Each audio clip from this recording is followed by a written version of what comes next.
Hello, everybody, and welcome back to Beyond Small Talk. Today is a really special episode for me because I have the perfect, I'm going to say, co host to the conversation.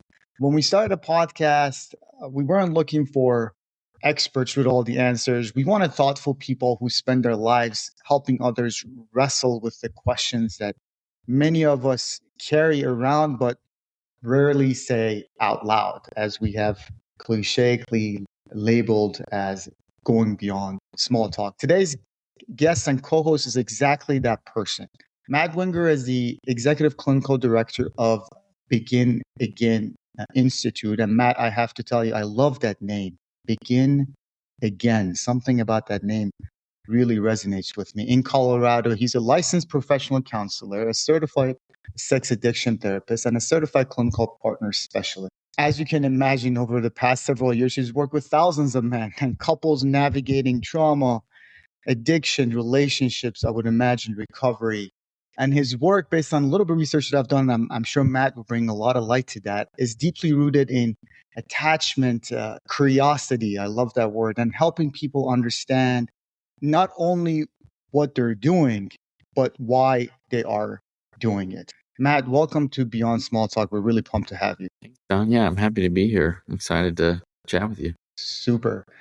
Before we dive in, man, I wanted to tell you and everybody listening a little bit about why I was particularly excited about the conversation today. One of the things that we are trying to do with Beyond Small Talk isn't simply teaching people. That is certainly not my position. Of course, you're in a spot that you can do that. There are plenty of podcasts that do that really well. What we are trying to do is create conversations, facilitate a moment for folks to pause, think, reflect a little bit, and maybe become a little bit more aware, a little bit more intentional, live a little bit more consistently. God knows that's a pretty good goal for Sean many days. A little bit more proud, a little bit more content. And I thought who better to wrestle this with these ideas than someone who spent basically every day helping people understand themselves at a deeper level. And to set the stage, I'm going to ask you somewhat of a rhetorical question, but I think that sets the stage pretty well. Having spent many years working with men, and in the spirit of what this podcast is all about and the name of the podcast, what are some of the conversations that men simply don't have or struggle to have or practice routinely and frequently enough that could potentially impact our mental and emotional health at pretty big deal? Well, I've said for a long time, I think that three hardest things for men to say are I'm scared, I'm lonely, and I need help. That's where I see so much of this work and the vulnerability that it requires is in those three statements, Man, that gave me chills. Say those three things one more time for me, Matt, if you don't. I'm scared, I'm lonely, and I need help. I think there is nothing more kind of poignant for our culture today than talking about those three statements for men. I don't have anyone in my life that I can tell my fears to or talk about my fears with. I am more and more isolated. Our culture is more and more isolated as we go. And I really struggle primarily in an American identity, but I think more and more globally, like I need help. And how do men figure out how to ask for help? And honestly, that's what has kept me in addiction work for so long is just that fundamental kind of human health, what it means to be human, like that we can access through recovery in those questions, and a lot of times, Oh, man. A lot of that is very personal. I'm scared, I'm lonely, and I need help. Matt, do you think is there part of that that's man specific? Is there something about my genomes that make this more difficult for me? Yeah, I mean, maybe it's genetic, maybe it's cultural, or both. I don't know. I think it's really hard for men to ask for help. I think throughout history, we've seen that where, kind of this lone ranger, self-sufficient, if it needs figuring out, I'm the, hey, could I call my friends or can I call 3 acquaintances to help me paint? Well, I can just do it myself, or I think when we default to whatever I can do by myself, and then when I absolutely cannot do it by myself, then maybe I'll ask for help. Like, I'll give you an example. I got a couch delivered to my house. The thing weighed like 400 pounds or something stupid. I don't know. I'm really bad at estimating those things. All I know is that it weighed a whole lot more than what I could do by myself. And instead of, and this, like, I'm putting my hand up here, right? Like, instead of asking for help, I nearly break my back, like shoving this thing like up the stairs of my house, and like a complete fool, of like, I could do this. Yeah. Yeah. I can figure out a way to do this on my own. Right. And I think that's just one example of an infinite amount that we could come up with of, those things. And then I, I'm an island emotionally. I think many men feel that way, right? That I don't have anyone that I can be vulnerable with that isn't going to just sit across from me and give me like terrible advice or like a man up response or, Judge you me. know, how to alpha male your way through something, so who's really going to empathize with me as a man, and I, and that feeling of isolation, that not only can I not be vulnerable with anyone, I can't really imagine anyone that I could be vulnerable with. I'm sure you So feel that way sometimes too. 100%. So not only it is hard to ask for help, I'll even step back. I think at times I struggle to even acknowledge that I'm scared, Yeah. that I'm lonely, before I even get to the point that I have to find the courage to ask for help. I like the word clarity. Sometimes I don't even have the clarity to recognize that I'm knee deep in trouble before I even build up the courage to even go ask for help. And then you get to the question of, do I even have people in my life to have beyond small talk conversations with? And it seems like it's a vicious circle, because then once I don't commit to building relationships that I can have, foster, and be able to have these conversations with, well, they're not readily available either. So when I do find the clarity and courage to do that, then I don't even have the people around me, and then that creates another sense of loneliness. Now I'm ready to do this, and I don't have people around me to have this conversation with. It seems just like such a vicious circle or cycle that can definitely cause a lot of issues. I think that the root of that, well, let's say this, the joy of that in recovery is that, holy cow, if I can find my way to recovery, I have this community of men that are also on this journey, that are, ideally like ready to have those conversations and are willing to have those conversations and are willing to help and be helped. And I think that is one of the gifts of the recovery process, is finding a community in a world where community is so rare. And we can resent addiction. We can resent it and its presence and the pain that it causes. And I wouldn't like criticize anyone for doing that. But we can also see like the good that's present in it too, right? Matt, you are referring to addiction recovery work, and we're going to dig deeper into that towards the end of the podcast, because that's a lot of what you do on a day-to-day basis, and I'm very curious to learn more. And I know I have friends that can definitely benefit from what you have to share in that space. But how much of this "I'm scared, I'm lonely, and I need help" concept, and what it takes to overcome it, also applies to day-to-day activities? And maybe I'll share as an example a person could benefit from your thought process. Sometimes I get scared and overwhelmed with the sheer amount of responsibility that I have on my work list. I am a husband, a son. I have aging parents that have new needs. I have sometimes misalignments between what my parents need of me and what my wife and my current family needs of me, that causes tension. I have an evolving work. I have career ambitions that I try to chase, and sometimes they get in the way of what my house responsibilities are, that cause tension between my wife and I. There's health issues between my wife and I that, as a man, I feel like I'm responsible for, and I need to create an environment that we can kind of work through all these issues. And there are times that, Matt, I just feel like I got way too much on my plate. Do these Is recovery just or healing, these concepts that we hear about and read from, and I hear from my friends, and I've read quite a bit about, just does that just apply to someone recovering from addiction to some sort of compulsive behavior? Or can I apply some of that? Because I feel scared, lonely, and I need help at times, and I'm not addicted to it. Yeah. Well, I mean, I think what you're saying there, and I 100% agree, is that these aren't solely needs of the recovering man. They're human. And what recovery really is a pathway to the human. It's one that we would never choose or like or pick for ourselves or our partners, but it is a pathway to the human, and it in a world where that seems like farther and farther away. And one of the things I hear in your description of kind of the of your life, you know, and I'm guilty of this too, is I have, 99 problems here, and I have to do them all on my own. I'm responsible for solving all of these things.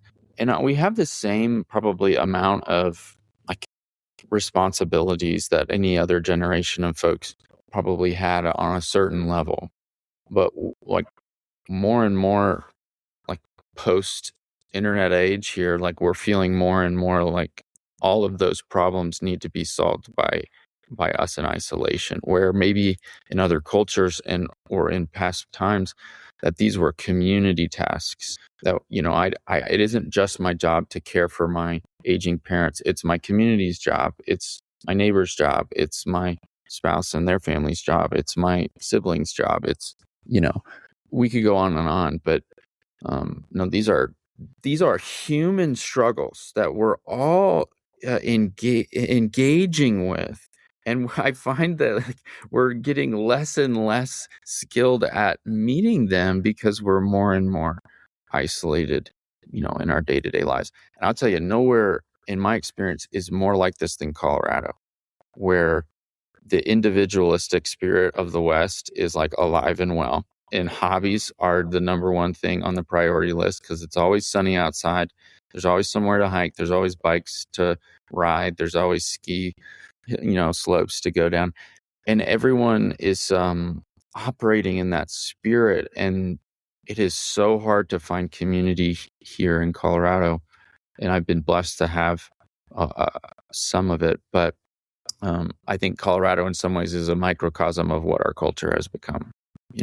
Man, that was wonderful. I appreciate it. I try to, I'm jogging things down as if I don't have this podcast to listen to later. It's kind of funny as I'm writing it down. I'm like, why are you doing this? Thank you, Matt. That was wonderful. I appreciate it. And I love the reference to the environment that we live in, the cultural ties, the ties to what our society looks like today, the changes from maybe generations before us to now, similarities between our generations before us to now. And that takes me, I thought, to our first meaty question of the day, but I feel like I got a lot out of just even the sort of the rhetorical question that was designed to be more of a icebreaker, for lack of a better word. We often hear, and some of us who are therapist goers, me included, are very comfortable with it and have got accustomed to it, but some of us also just jokingly talk about it. And once you go on and talk to a therapist, one of the first things that come up is, let's talk about your childhood. We kind of joke about that. This whole, Freudian theory of how much of our past, shape who we are today. We hear phrases like, that's not just how I was raised when I'm talking to my friends. That's not something that men talked about in my family. I brought up a list of things that I'm struggling with. In my family, I never remember my dad ever coming to us or my mom and saying, I currently have too much on my plate. Can we think about maybe not adding XYZ for now?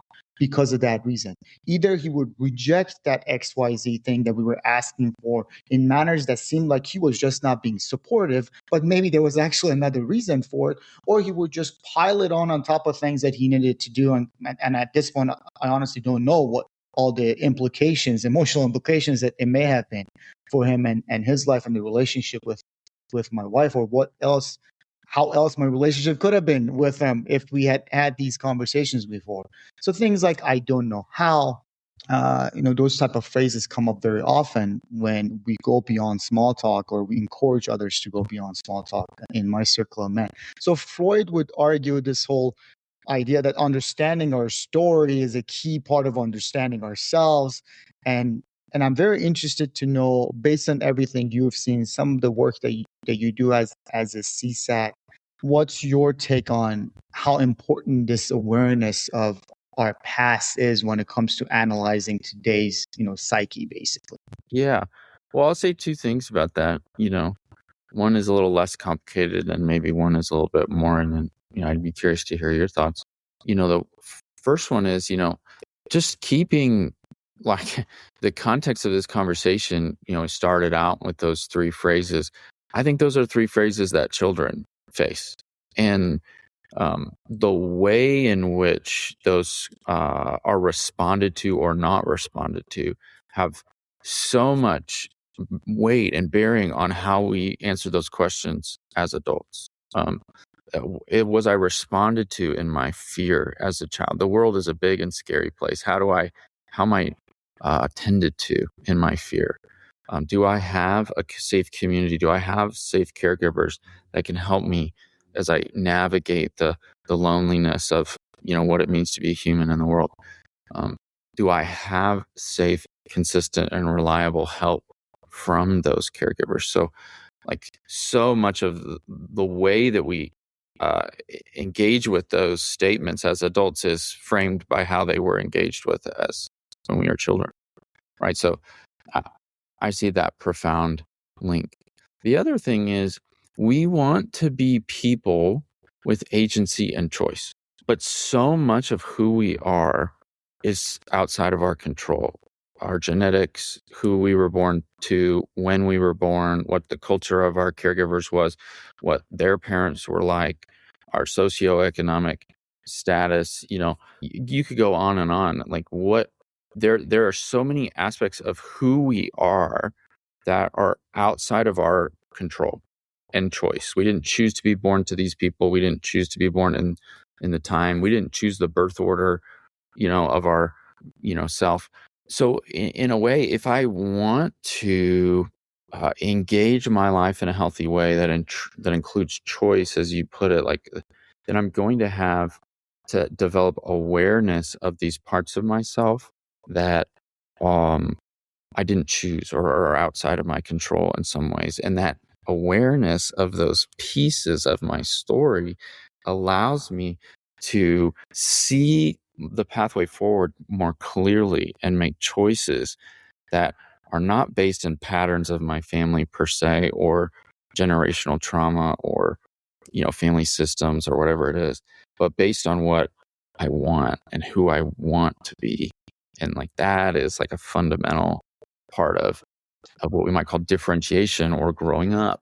you know like who am I, and and how did I get here? And if I don't have any awareness of that, then Freud's kind of pupil, what's his name? It just went out of my brain. Whatever. Yeah, one of Freud's pupils would say is that whatever happens outside of my awareness, right, is outside of my control. Whatever I don't acknowledge has power. I think that's more of an Adlerian type theory. Yeah. Yep. Jung. That's Jung. That's what Jung. Yep. That's right. Yeah. And so if I don't gain awareness of my story, then those shadow elements of who I am and who I've become and how I got there are going to be in the driver's seat more and more. And so the more light I can shed on that, the more kind of choice and growth, whatever, is going to be available to me, as I grow. That's kind of how I think about it. I'm curious, you frame that question in such a way where, I'm interested in what you're. Yeah. No, I appreciate you. I think you dove into it exactly how I anticipated it would come out, and it was very thoughtful for me, and it created a really good moment of reflection. I would tell you, Matt, probably the first 3 decades of my life, I spent zero time thinking about how my past is shaping my life today.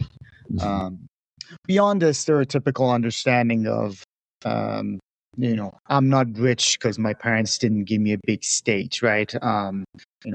I don't have a business that's going to be handed down to me. Beyond those type of understanding that was pretty kind of clear cut as I was developing my future, I really spent no time thinking about what I alluded to earlier. How did my dad handle when just another thing got added to his responsibility? How did he react to when he lost his parents? How did he react to mom asking for more, or mom getting demanding more of him? And I'm talking more about that. My dad, since we're kind of talking about what men struggle with this conversation. Of course, this would apply to my mom and others in my past as well. But the last decade of my life, I'm 42. I've started becoming a lot more curious, and a lot of it it got motivated from conversations like this with my own therapist as he started asking questions. And one of the things that was very freeing for me, one of the reactions that this generated in me, and I'm interested to see if you see that with some of the folks that you work with, or you've had that aha moment in your own life. My first reaction was, and this is just how I'm designed. Why are we bringing my mom and dad into this? I'm 40 years old. Is it really necessary to talk about uh, how scared I was when I was 5 years old? And I think you connected those dots so well. I'm scared, I'm lonely, and I need to ask for help are such fundamental concepts in a child's life. So my first reaction was a little bit of it. Okay, if you're forcing me to go through this exercise, I'll go through this exercise because I'm paying you, and I better do this to get something out of it, right? So I've had that reaction, and I'm only saying that out loud because if there are folks listening to me and that is their first reaction, in my opinion, it's okay. It's probably not uncommon. But the aha moment that I had was where I actually started building a better relationship with my past. So not only it helped me recognize some of my tendencies today, it did two other things for me. One, it allowed me to have a lot more grace for me today, which gave me a lot more space to think about, am I okay with those traits or not? Grace for me didn't mean I'm interested to think based on your expertise if that's a good reaction or not. Grace for me did not mean I'm okay with the way I am. It only allowed me to kind of sit down and think about, okay, now I understand where this is coming from. Let's not just bang me in the back of the head. Let me kind of slow down and figure out how else can I manage what's been handed to me and where I am today. That was one reaction that was very freeing for me. The second one was, and that's something that I'm still going through, and I'm not sure if it's a light switch that's just going to turn on and kind of fix it, or I have to continue part of that kind of recovery journey that you're alluding. I started also developing more grace and improve my relationship with my past. Like I carried a lot of resentment from my past, and it could be simple stuff. I had a good household. I have not had a single traumatic story that I can bring up. My parents were not divorced, regular middle class working family. Um, I was not abused as a child. Nobody hit me growing up. Uh, However, I do carry some resentment as I start kind of sitting down and thinking about my past and recognizing the way I was treated when I was scared, lonely, and needed to ask for help, how that has transpired to where I am today. My relationship with my past has also grown. Like I've been able to forgive certain things, I've been able to understand their perspective versus what I think of them today. All of that has seemed like it has lightened sort of the weight that I carry on a day-to-day basis. I'm interested to see if any of your clients have sort of those moments as you walk them through what their past means to them. Yeah, absolutely. I think if we so two fundamental pieces to what I think healthy humanity really looks like is curiosity and compassion. I don't think that there's any situation in which we would not be benefited by like leaning into those things.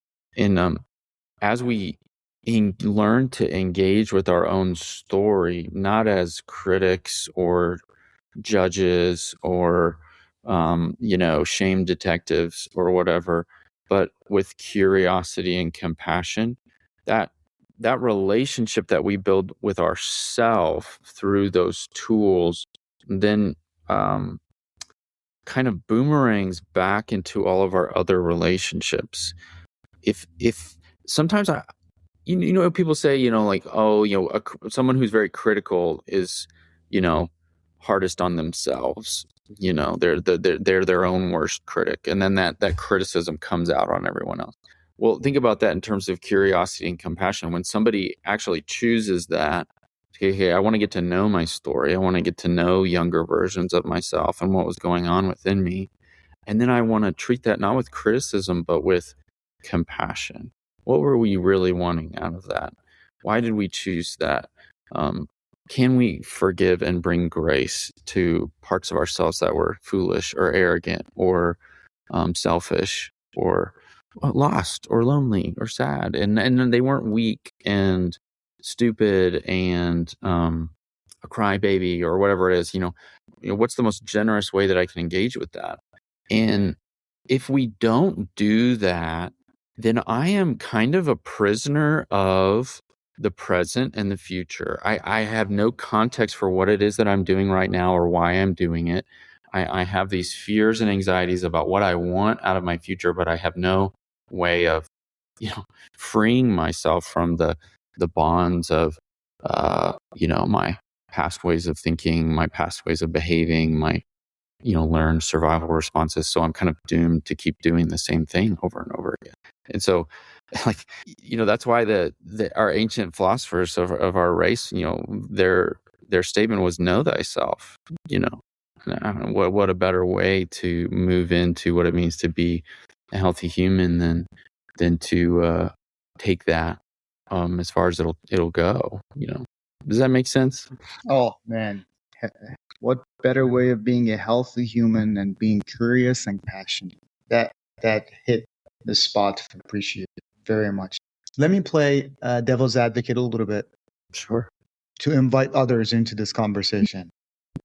I am lucky enough that in my recent decade, I have learned to generate a more meaningful community of men around me where I can go beyond small talk and talk about more than just kind of sports and politics and drinking games. And that has generated a lot of new reflection opportunities. The devil's advocate side of this argument is I come across some of my friends from these communities that I'm lucky enough to be a part of. And I do find myself in that side of this conversation at times too, where now I have studied my past. I have had folks like you who have guided me through those conversations. And as a practitioner of this stuff, I would say my advice is that this is a conversation that is much more practical, productive, and I would actually go saying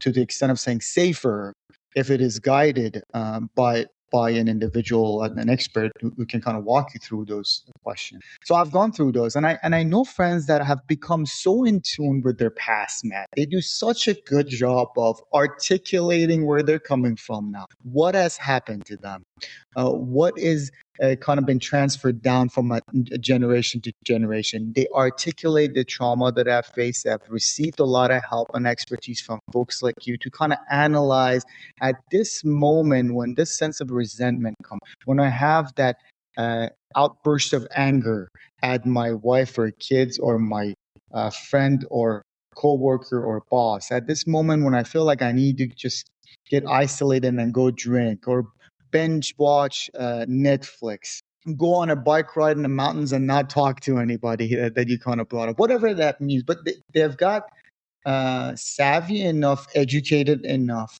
guided enough that they can sit down, pause, and think about where this is coming. And yet, when those moments happen, they still struggle with making the behavioral changes that either they expected themselves, the community around them, their family, their colleagues, their career, their mental health is asking them to make.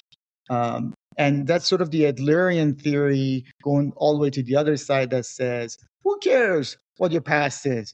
You got to think about where your feet is headed towards today. You got to make some changes. What's your action? What is your purpose? What is that boundary that you're going to work on? And I'm interested to kind of hear your take of the other spectrum. Now I'm very in tune with my emotion. I actually have some guy friends that talk about their emotions so well. They can go beyond small talk and bring up what's going on in their life, and yet they get stuck in that one thing that they're trying to change all the time. What's going on there? Well, I think there's kind of a maxim in therapy world is, especially in more kind of attachment or experiential types of therapy, we would say that insight is actually of pretty low value. What I mean by that is knowing why I do something, or an understanding of neurobiology, of the nervous system, and all these things that are really helpful. It's actually a pretty limited value if I don't engage in more experiential levels of healing. Think about it like this. If I jump off a bridge at night with some friends, right? You go out. This is a story from my young life. Go out to the train bridge over the river, trying to impress some girls. You can't see the bottom, so you're much more likely to just either be so terrified that you're not going to do it, or blind to the risk, and so you're going to do it, right? But what happens if I go in the daytime and I can see exactly how far down it is, and I can see where the rocks are, and I can see how shallow or deep the water is? Well, am I still going to jump, just even though I have all of the data? Well, I still may, if I really want to impress those girls or impress my friends, right? So over here, I have no data and I'm doing this thing, to try to gain something out of it. Over here, I have all the data and I'm still doing the risky thing because of what I think I'm going to get out of it. And I think it works that way, right? Like when guys leave our program, I tell them, hey, you're going to be more on the hook than you've ever been in your life, because you're going to know why you do this. You're going to have more moments of choice, more crossroads where you're going to say, okay, I know what this means. I know why I want this. I know the damaging effects it can have. And you might still choose to do it anyway, because insight on its own is not enough to bring about change in our life. And you know this. And because we've all read books, we've read 1,000 books. You've got 100 books behind you on the shelves. There are guys in recovery who have read all the books, and they're still doing the same things over and over and over again. And if I don't include an experiential, relational component to my healing process, and just keep it in the realm of ideas, of knowing what my childhood has done to me, knowing my parental relationships, knowing my attachment style, knowing that doesn't move me. Okay. I may still jump off the bridge because it's exhilarating and I think this is going to give me what I want. Right. So I think what we really need to make real change is not insight into why we do what we're doing, but the experience of doing the opposite of those things in real relationship, in real vulnerable, authentic, and intimate relationships, regardless of the fear that we have about those things. So in my story of something real that I'm struggling today, I go back to what I was saying. I've been taking on a lot. I'm going through a little bit of a very exciting career transition, taking ownership of starting something of my own with a couple of them. But in parallel with that, I have a lot of responsibilities at home. What I've always done is taking on more, putting a smile on, working more, sleeping less, saying yes, yes, yes, and experiencing the opposite, I think, which is the opposite of what I've always done, would be having a sit down with my wife and saying, these are the circumstances where I am today. These are where my capabilities are.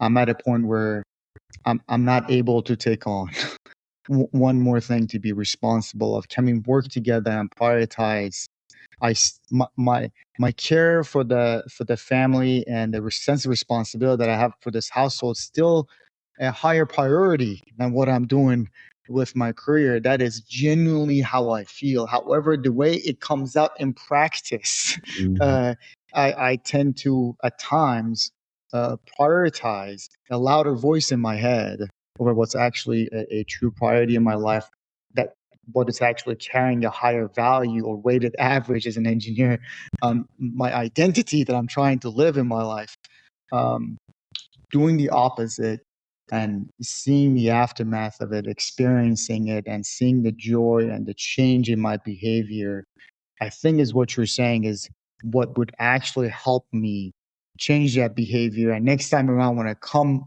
to these circumstances, I am less scared, less lonely, and willing to have those conversations. Am I applying what you're saying well enough to my circumstances? I think so. I think, but this, like if we go from insight to change, like personal change, we might have skipped a step in the middle of like, okay, what within myself needs to be addressed so that I can start to choose those things. Like, I don't think there's anything more frustrated to someone in recovery as saying, like, hey, understand what the problem is and then start making different choices. Like, hey, look, I already kind of live in that. I know that this is bad. I wish I could stop, and it's not helping me make different choices. So the way I would think about it is, I'll just give you an example. So I worked with a guy who was routinely sexually abused by the family kind of handyman, and every time he would come over to fix something in the house, he would kind of get the kid to help him and teach him things, and then kind of lure him into private moments, and then sexually abuse him. And this often happened like in the basement of his home, whether it was working on the HVAC or plumbing or whatever it was. And he was trusted. He was a family friend. He was, like the family had no idea that leaving their child alone with this person was dangerous.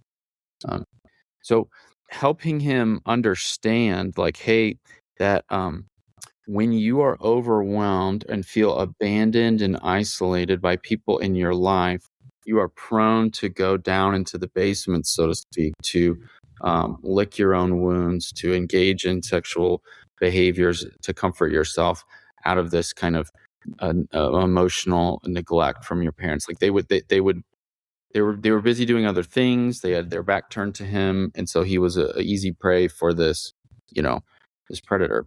So there's a level of insight there. Like, okay, I feel emotionally abandoned, and then I go act out. So I have to deal with my emotional abandonment, right? But the other part of that is, okay, in our trauma work, let's go into that basement. What did it smell like? What did you see down there? What was the floor? What are some of the textures of that place? What are the sounds that you're hearing? And so we're walking down into that with this man, and hey, go and find that boy. What is he doing down there? And he begins to cry because he sees that little boy in the corner, right? And what do you're just overwhelmed with the sadness and anger and betrayal of this. What does that kid need, and what do you want to do for him? Well, he needs to get out of there. He needs, what do you want to do about it? Well, I'm going to carry him out. I'm going to get him out of here. He can't be down here with this guy, right? And so in his in this visualization, right, in this kind of brain spotting or EMDR kind of setting moment, we were doing a guided meditation. We weren't doing anything necessarily like that. Picking him up and carrying him up out of the basement like a firefighter. And hey, where do you want to take him? Oh, I want to just bring him out into the light. He just wants to be a boy. He just wants to be innocent and kick a ball around in the yard. He doesn't want to be in that basement. So he's spending time with that little boy. He's getting to know him. He's experiencing his joy and what it feels like to be both the rescued and the rescuer. And when we come out of that, we say goodbye to that younger part of himself, he goes from crying to just collapsed weeping. And he looks up at me and he says, Matt, what do I do if that kid goes back into the basement? Like, he already has this idea that, like, I do that. I return to this again and again. And I say the same thing that you're probably thinking, right? We'll go back and get him. And we go back and get him until we don't have to anymore, right? Because he's worthy of rescue, because he is worthy of help, because he is worthy of love and compassion, right? That is that middle piece between insight and change. That what I believe about those things that happen to me, not just knowing about them, what I believe about them, who I am in light of those things. How do I address that? How do I change that? How do I approach that? How do I experience that in my body and come out the other side and say, you know what? I deserve to live a life. That's what that boy wanted. He wanted to live. He didn't want to be this object. He didn't want to be covered in this other person's shame. Or he wanted to live. And you know what? That's what I want. I want to live. Right. Like that is what we might call this like axial moment, this point at which everything changes for an individual internally and in their experience that can lead to actual change in the patterns of their adult life. Right. It's the axis on which change happens. Right. And we've been talking around it, Sean, but like trauma therapy isn't moving away from your traumatic experience. It's actually like returning to it and realizing that you are an invincible identity and that this wasn't big enough to destroy you and you're bigger than it and you can do something about that, right? That's and now we have this axial experience, this moment, this new set of beliefs and experiences that allows me to move into my life and be like, no, I don't want to go back into the basement like that. You know what I mean? Yeah. Boy, my stomach was turning as I was listening to that story. And I know, sadly, the story they just shared is relevant to many who will be listening to our conversation today. So I appreciate you, for lack of a better word, going to the extreme. That's probably not the right word, but I appreciate you painting that picture. And I'm purposefully painting it what someone might consider a less extreme example, only because in my life, what you're describing has had a lot of relevance in even on day-to-day struggles that a man has in his life, and that would be Sean's story. With the overwhelm and anxiety issue that is currently part of my growth journey that I'm working on, my therapists walk me through, okay, where is this coming from early on? Where are you headed? Here's the solution. This is the vision and identity that you want to have in life. This is how you want to live your life. And these are the goals.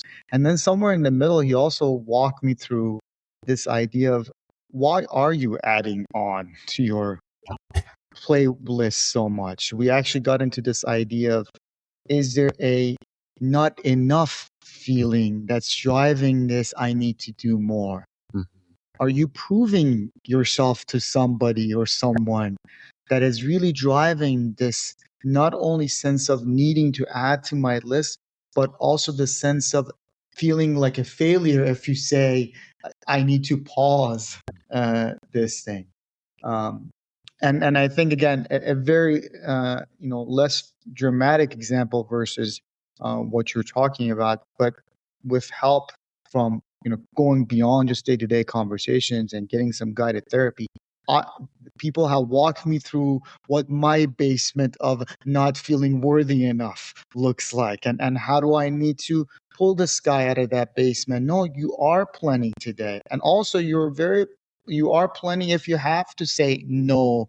And sometimes it's kind of interesting. My wife and I, once we got comfortable enough to have these conversations, she sometimes says, Matt, I actually think of you, I think more of you when you say no. It is masculine for me to hear you looking at me and saying, honey, I cannot do this. I don't have it in me. How about we pause this? Let me work on this.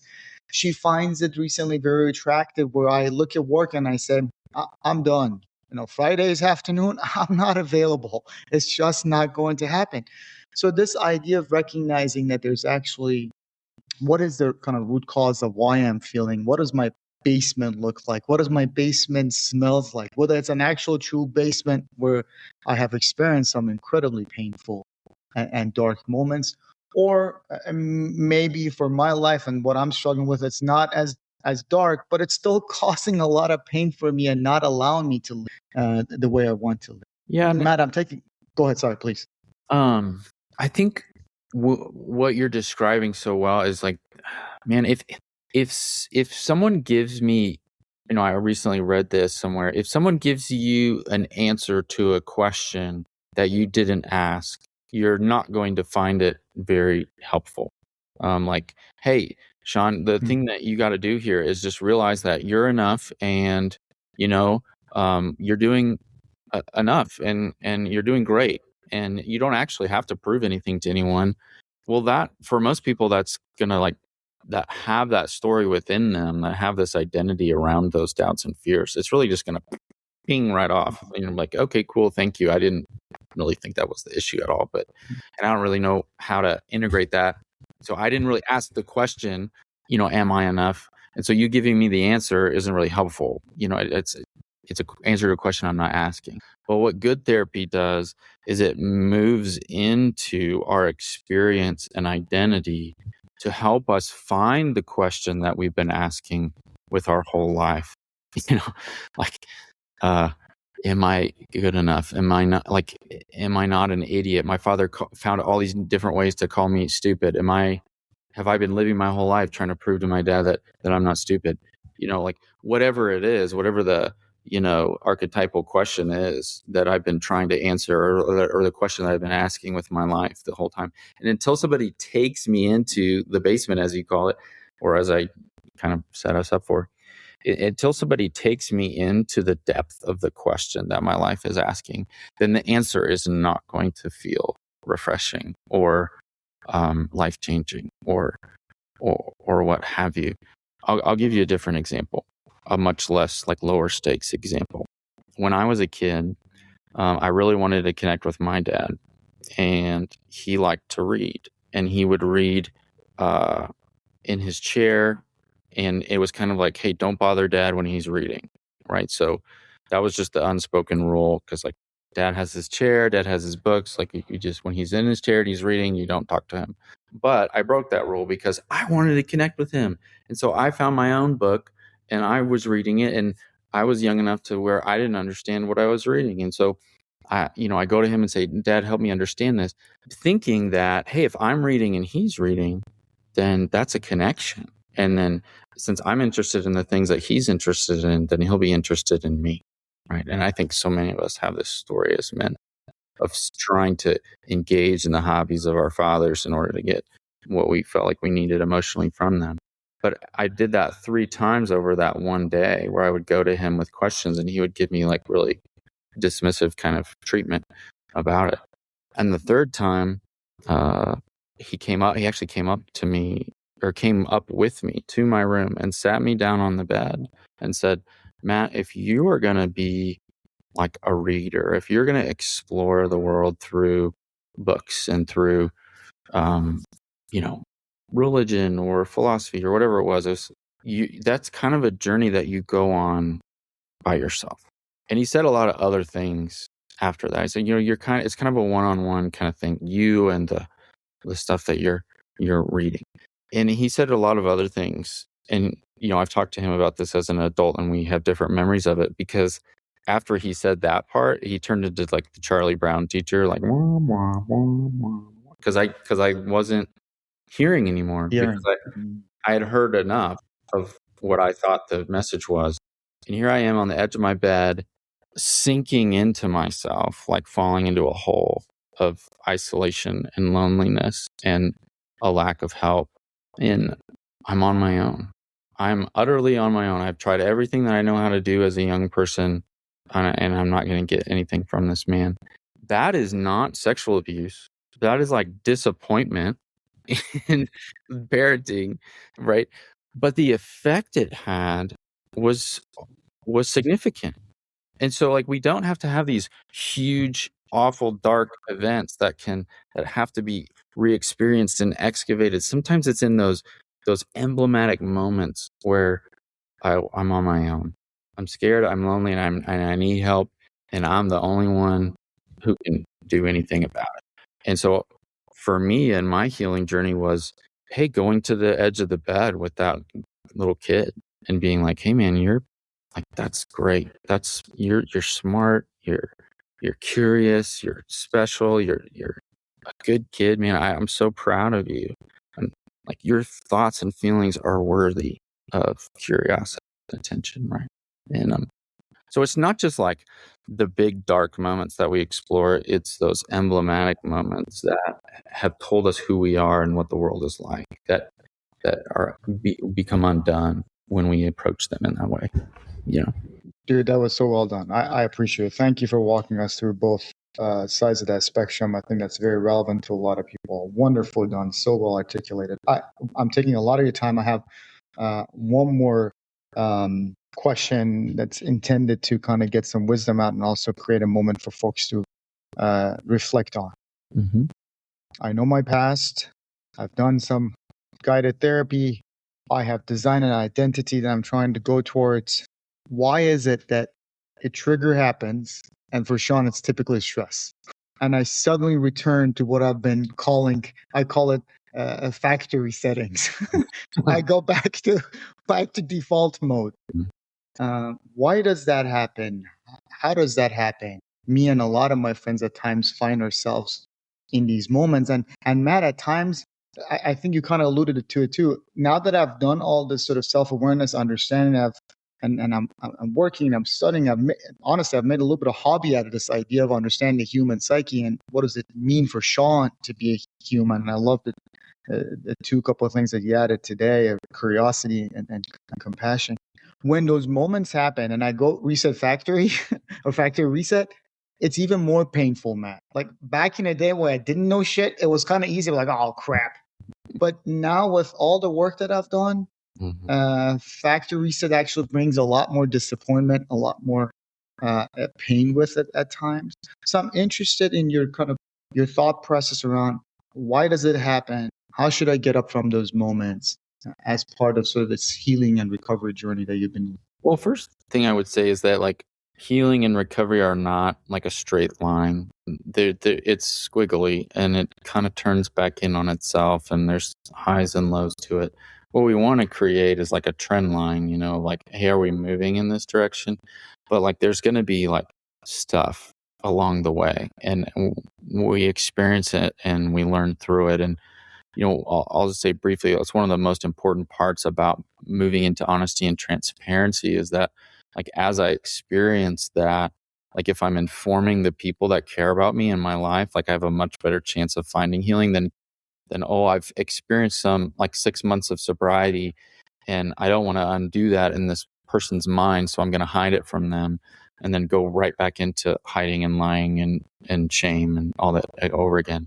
So if you are experiencing that, hey, keep telling the truth and tell the truth in a timely manner. Folks that are betrayed appreciate honesty, and they value honesty more than sobriety even. Okay, they've been hurt by lies and deception more than by the behaviors. And so when you can be honest about that squiggly part of it, you don't have to hit reset on the relationship. It's trust building. Like you said, when you admit weakness, your wife is reassured because she sees someone who is present to themselves and is more trustworthy because of it.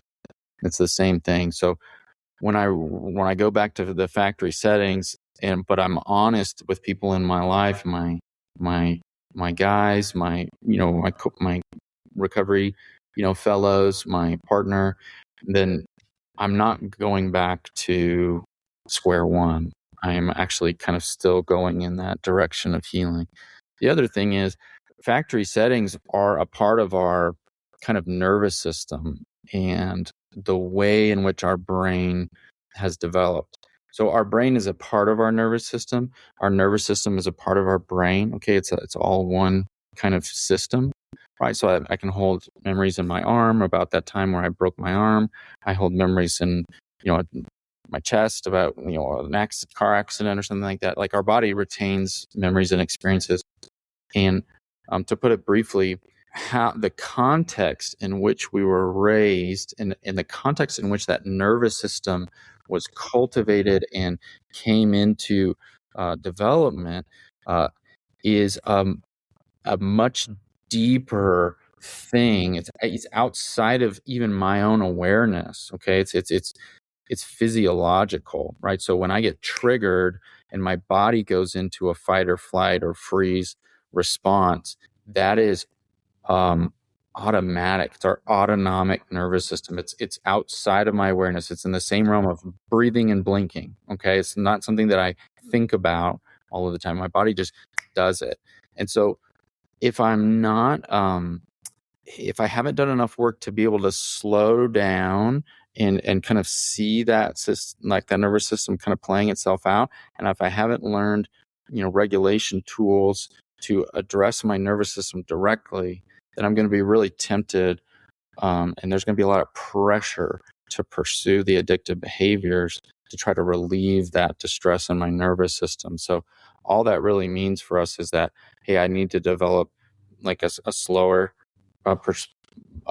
witness of myself. Okay. And I need to learn some tools about how to regulate my nervous system directly without having to engage my thoughts or feelings. Like, can I just dunk my face in some cold water? Can I go on a run? Can I do some deep breathing? Whatever it is to address the regulation component, right? And those are skills-based things that we have to approach after, insight and the trauma work. Okay. They're not going to do us very much good before we have insight or like an understanding of who we are. Because it's going to feel so overwhelming that like using some recovery tool or regulation tool is going to feel really stupid, or, well, I don't want to do that, like, because everything in me wants to go and do the thing, all the dopamine is over here in this thing. And I say to guys all the time, like, which sounds more appealing to you when you're triggered, like riding your bike around the block or, engaging in your addictive behavior? The amount of dopamine there is like crazy different, right? So without insight and experience, like, my tools aren't going to be as effective. So what we teach folks is a bottom-up approach and a top-down approach, where we understand what's going on in our bodies and our nervous system and how that formed in these traumatic or attachment, wounded attachment relationships, and what are some actual nervous system skills that can be really effective to get me out of that factory reset state where I'm just going to automatically do the thing, the compulsive thing, right? And when we put those things together, like, guys have a really much higher success rate in overcoming compulsivity. I love that. Thank you for saying that. That brings a lot of sort of credibility to what I have been journaling about, and it is nowhere in shape or form as well articulated as what you just described. But I've been saying in my journals that wisdom is slow, stories are fast. And that's my way of saying the stories that I built in my head, whether it's resentment, I'm not good enough, I'm not happy, why isn't life moving at the pace that I expected?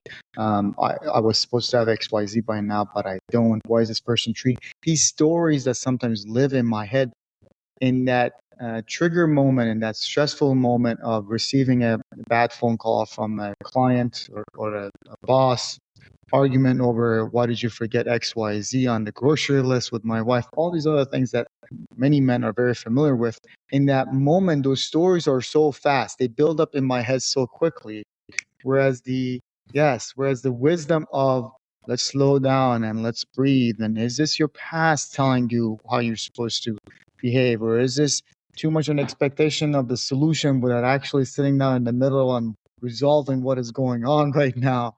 Is this you being scared, weak, and lonely? Is this a moment for you to go beyond small talk and invite somebody into this dilemma and ask for help? That takes time. It takes time and effort. That wisdom for me is very slow. So I've been motivating myself quite a bit to recognize those moments and slow down. You called it the compulsive behavior, but I'm seeing even in non-compulsive moments, I have this opportunity where I need to do some deep breathing and pause and say, I don't have to react to this email right now. I don't have to respond to this phone call right now. I don't have enough clarity to take on this next action. How about I'll let it sit, because I'm not confident that my response right now in this moment is not going to be influenced by stories in my head that is not necessarily the reality of the circumstances today.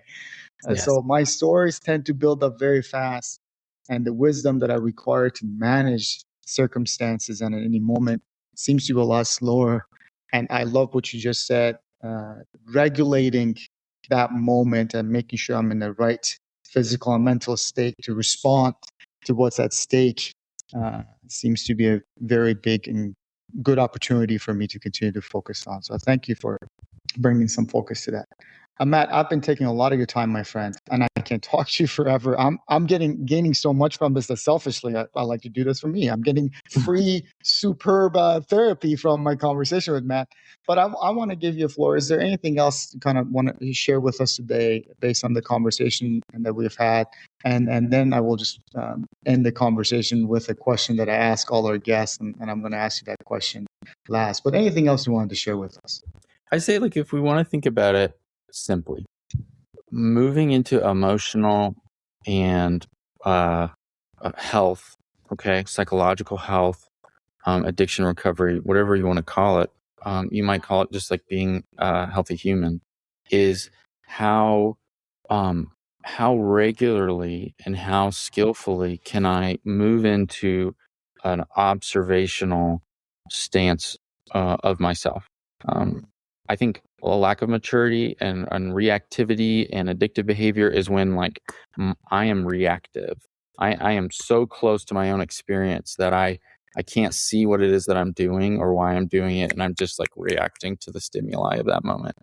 But what makes humans different than other animals is our ability to be aware of ourselves, to stand in witness of ourselves, to know myself. I have to create distance between what it is I'm experiencing and my observational point of view in order to know myself, right? I have to so the more I'm able to do that, the healthier I will be in my relationships, the healthier I'll be in my recovery, the healthier I'll be as a employee, as a boss, as a parent, as a spouse. That applies to every moment of my life. What is it that I want here? What's going on within me, right? What is this other person doing, and why might they be doing this, and what's different than my reaction thought? Like, my first thought is almost always wrong, so what's the second thought about why this person is doing this or why I'm doing this thing, right? So that's what I would say if we would put it simply. Of all the things that we've talked about today, Sean, is how do I move more and more into an observational point of view of myself, non-judgmental, compassionate, and curious point of view towards myself. That is gold. That question itself might be another 5 more episodes. I appreciate it, Matt. That was wonderful. My friend, you've been super gracious, very intrigued by your thought process. Your demeanor has just been wonderful to be able to go through some of these questions. I would tell you, even as a so-called host of the podcast, asking these questions are not necessarily easy for a man. I'm coming from the angle of I'm not good at these things and saying them out loud. I'm kind of hiding behind this persona of being a podcaster, but I can appreciate my friends who may be asking these questions not in the context of a podcast, in the context of I am actually struggling with these questions. They're not easy to ask them. You've been incredible in helping me maneuver through them comfortably. I appreciate that. I have a question that we ask every guest, or as I like to say, every co-host of the podcast. And the question is, in the spirit of what this podcast is about, and hopefully what it has motivated folks to do from this conversation you and I have had, what is the one beyond small talk conversation that Matt is going to have today or this week? We talk about that these conversations don't end when we shut the microphone off. What are you going to do to generate that mental clarity or mental health that you were? Wow, that's such a good question. I mean, so much of that involves, like, what are the patterns that I'm already living, right? And, like, what are the relationships that I find myself regularly in? I think, my wife and I just got back from vacation, and we're kind of, we like to sit on the beach. Some people are like doers on vacation. They want to go do things. And we're more like, give me something nice to drink and put me in front of the ocean and give me a book, and I'll do that. Love that. Yeah. And so of that is, like, all of those questions. It's our 15-year anniversary this year. And, like, we talked a lot about, like, hey, where did we come from? Like, what advice would we give to ourselves? Just like fun questions, we like to bat around. Like, what advice would we give to ourselves if we met, like, first year, married Matt and Jessica. And so we've been having a lot of those conversations lately. And I'm blessed to be part of a book club of other therapists and helpers in northern Colorado. And there's 6 of us that get together and read fiction and then go deep into what it is that we feel about it. I think so much of recovery is nonfiction, right? But so much about what it means to be human is found in fiction, right? And living other lives and looking out of other eyeballs in the form of stories. So like those are the places in which I go in the conversations that I want to have. What does it mean to be a human for Matt and the people that he loves, Very cool. What does it mean to be human? For Matt, what does it mean to be human? Wonderful, my friend. Thank you so much. And not just for sharing your knowledge, but for reminding us that understanding ourselves is not necessarily the destination. It's simply one part of becoming the people we hope to be, the human we hope to be. You did that for me today really well. I really hope today's conversation continue to remind Sean and anybody else who spent the past hour listening to us that the growth journey rarely comes from one big breakthrough. Matt talks about how it's actually not a linear line, and it's got going up and it's got coming down. And more often it comes from small, I call it moments of awareness. What you said that I wrote down was axial of change, and I'm paraphrasing those axial moments as something just shifts in our lives. Recognizing those little or big breakthroughs can be very significant. We talked about how important that pause may be, how important those regulating moments can be for us as we're trying to manage our everyday activities and triggers and stressors. Maybe one honest conversation, as you talked about honesty and transparency. I love that. My wife is a huge fan of that, so she's going to love listening to that and definitely rub it in. Told you so. So you created that moment for my wife for sure. One honest conversation, one honest apology, one well-designed boundary that we get consistent with. And one question that we finally choose to ask, some of it that I tried to practice today with Matt, and did a lot of grace in helping me maneuver through this. So as we go our separate ways, I would like to leave folks with the same question that we just asked Matt. What is the one beyond small talk that we're willing to go through this week? Matt, you motivated me to have a couple of beyond small talk conversations with my wife this afternoon. As we're recording this, it's Friday. We're about to go into the weekend. We have a long list of things that we want to get done. And I've been motivated to sit down and have an honest conversation about what's on our plate to make sure not only we have a productive weekend, but also a joyful weekend, and not necessarily one that's filled with resentment or disappointment because I wasn't willing to proactively talk about the extent of my capabilities or things that I'm feeling weak about. That is the one beyond small talk conversation that I'm going to immediately have after the recording, and I'm hoping others will take a moment, sit down, and really think about the conversations they're avoiding to have. And if there is a need to ask for help, hopefully this conversation motivated that. Folks like Matt are just wonderfully experienced to guide us through some of these difficult conversations. And I hope if there is a person sitting down and listening to us and they really struggle with finding ways to maneuver through these questions, go on the website, look for the right individual, reach out to folks like Matt and his colleague, and really ask for help. Let's not let today's conversations end here. Let's practice that pause. And the whole goal is to hopefully be a little bit more at peace with who we are today and who we are becoming in the future. Matt, you were wonderful. Thank you so much. And for the rest of you listening to us, until next time, let's go beyond small. Thank you for listening to today's episode. I would love to hear your thoughts on today's conversation. Where in your life do you need to go beyond small talk right now? Maybe with your partner, maybe with a friend, a family member, or maybe just with yourself. Leave a comment, send a message, or share this episode with someone who came to mind while listening. And if these conversations are meaningful to you, consider subscribing and following the podcast. As always, thank you so much for being part of the conversation.